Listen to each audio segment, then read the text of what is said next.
E para a gente encerrar essa segunda parte do nosso mergulho profundo de hoje, que tal a gente deixar os nossos ouvintes com mais uma pergunta para refletirem? Ótima ideia. Que tal esta? Você tem buscado ser cheio do Espírito Santo diariamente? Como você tem se dedicado a abrir espaço para que ele haja na sua vida? Essa é uma pergunta que todos nós precisamos fazer para nós mesmos. E que a gente possa buscar resposta em oração, na leitura da palavra de Deus e na prática diária da nossa fé. Com certeza. E que a graça e a paz de nosso Senhor Jesus Cristo estejam com todos vocês. Fiquem ligados para a última parte do nosso mergulho, onde a gente vai explorar ainda mais a fundo o poder transformador do Espírito Santo. E aí, pessoal? De volta para a última parte do nosso mergulho profundo sobre o Espírito Santo.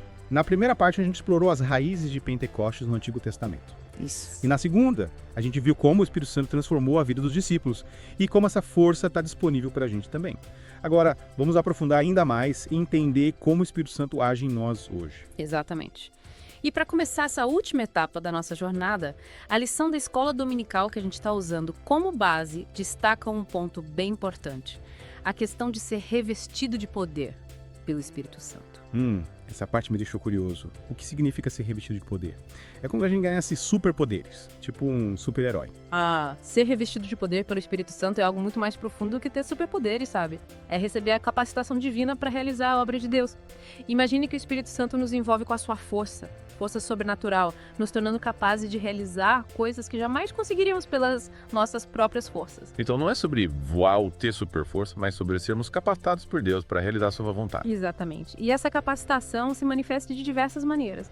O Espírito Santo nos dá força para enfrentar as dificuldades, coragem para testemunhar de Cristo, sabedoria para tomar decisões, compaixão para amar o próximo. São inúmeras as formas pelas quais o poder do Espírito Santo age na gente. É como se o Espírito Santo fosse um personal trainer da nossa fé, né? Nos dando treino e energia para alcançar o nosso potencial máximo como cristãos. É uma boa analogia. O importante é entender que o poder do Espírito Santo se manifesta de forma prática no nosso dia a dia, nos capacitando para viver a vida cristã de forma plena, autêntica.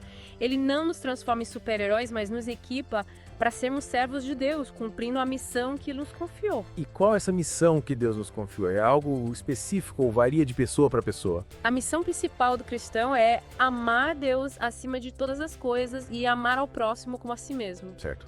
E essa missão se desdobra em todas as áreas da nossa vida.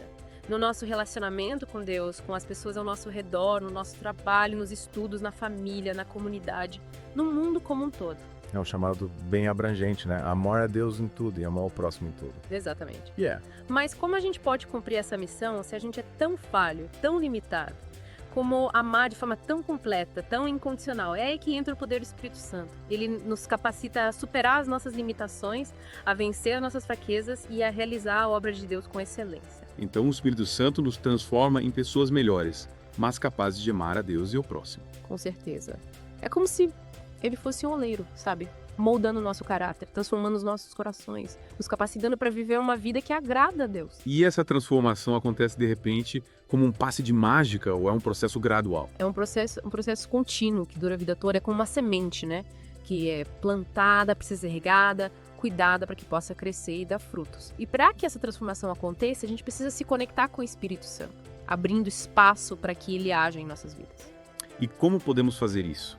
Como podemos nos conectar com o Espírito Santo e permitir que ele nos transforme? A leitura da Bíblia, a oração, o jejum, a comunhão com outros cristãos, a adoração a Deus, o serviço ao próximo, o testemunho de Cristo.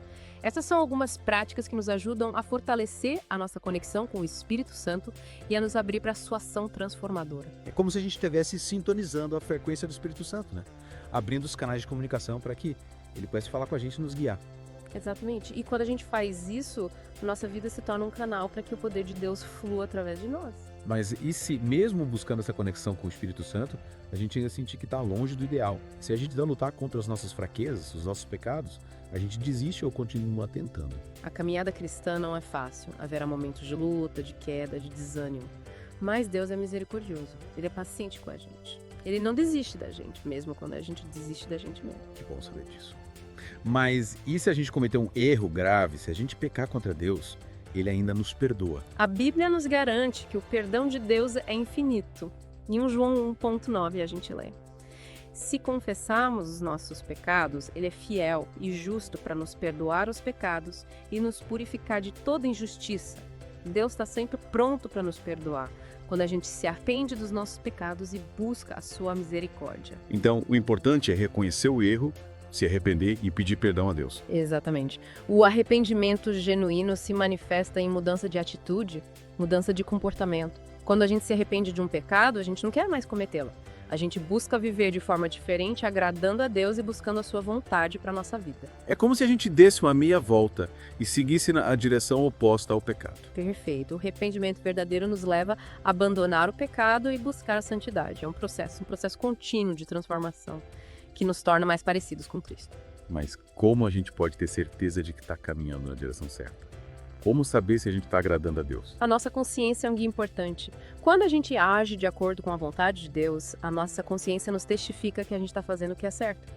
Mas também é fundamental buscar a orientação do Espírito Santo. A Bíblia nos diz que o Espírito Santo nos convence do pecado, nos guia em toda a verdade e nos ensina todas as coisas. Então a gente precisa estar atento à voz do Espírito Santo, né? Buscando a sua direção em todas as áreas da nossa vida. Exatamente. E para reconhecer a voz do Espírito Santo, a gente precisa conhecer a palavra de Deus. A Bíblia é a nossa bússola, nosso mapa para a vida cristã. É através da leitura da Bíblia, da meditação na palavra de Deus e da oração que a gente se sincroniza com a voz do Espírito Santo e aprende a discernir a sua vontade. É como se a Bíblia fosse o manual de instruções e o Espírito Santo fosse o técnico que nos ajuda a entender e aplicar as instruções na prática. Gostei da comparação. E para finalizar o nosso mergulho profundo de hoje, queria destacar mais um ponto importante da lição da Escola Dominical. A necessidade de reconhecer a autoridade do Espírito Santo nas nossas vidas. Reconhecer a autoridade do Espírito Santo. O que isso significa na prática? Significa submeter a nossa vontade à vontade de Deus, sabe? Permitindo que Ele nos guie, nos corrija, nos direcione, é reconhecer que o Espírito Santo é Deus e que, portanto, tem autoridade sobre as nossas vidas. Então é como se a gente entregasse o volante da nossa vida para o Espírito Santo, permitindo que ele nos conduza pelo melhor caminho. Exatamente. E essa entrega se manifesta na nossa obediência à palavra de Deus, na nossa disposição em seguir os seus mandamentos, na nossa busca pela santidade e na nossa resistência ao pecado. Ou seja, obedecer a Deus é um sinal de que a gente está reconhecendo a autoridade do Espírito Santo nas nossas vidas. Com certeza, a obediência não é apenas uma questão de seguir regras, mas de amar a Deus e de desejar agradá-lo em tudo que a gente faz. E se a gente sentir dificuldade em obedecer a Deus? E se a nossa vontade humana se rebelar contra a vontade divina, o que a gente faz? A luta contra a nossa natureza pecaminosa é uma realidade na vida de todo cristão. Mas a Bíblia nos garante que o Espírito Santo nos dá a força que a gente precisa para vencer o pecado e viver em santidade. Em Romanos 8,13 a gente lê: porque se viverdes segundo a carne, morrereis. Mas, se pelo Espírito mortificardes as obras do corpo, vivereis. Então a gente precisa contar com a ajuda do Espírito Santo para vencer as nossas batalhas internas. Exatamente. O Espírito Santo é o nosso ajudador, nosso consolador, nosso guia. Ele nos fortalece, nos encoraja e nos capacita para viver a vida cristã de forma vitoriosa. E para a gente encerrar o nosso mergulho de hoje, que tal a gente deixar uma última pergunta para os nossos ouvintes refletirem? Ótima ideia. Que tal? Como você tem se submetido à autoridade do Espírito Santo na sua vida? Você tem permitido que ele te guie, te corrija, te direcione? Excelente pergunta. E que cada um de nós possa buscar a resposta em oração e na prática diária da nossa fé. Com certeza. E que a graça e a paz de nosso Senhor Jesus Cristo estejam com todos vocês. É isso aí, pessoal. Chegamos ao fim do nosso mergulho profundo sobre o Espírito Santo. Espero que vocês tenham aprendido bastante e que se sintam inspirados a buscar uma vida cada vez mais cheia do Espírito Santo. Até a próxima!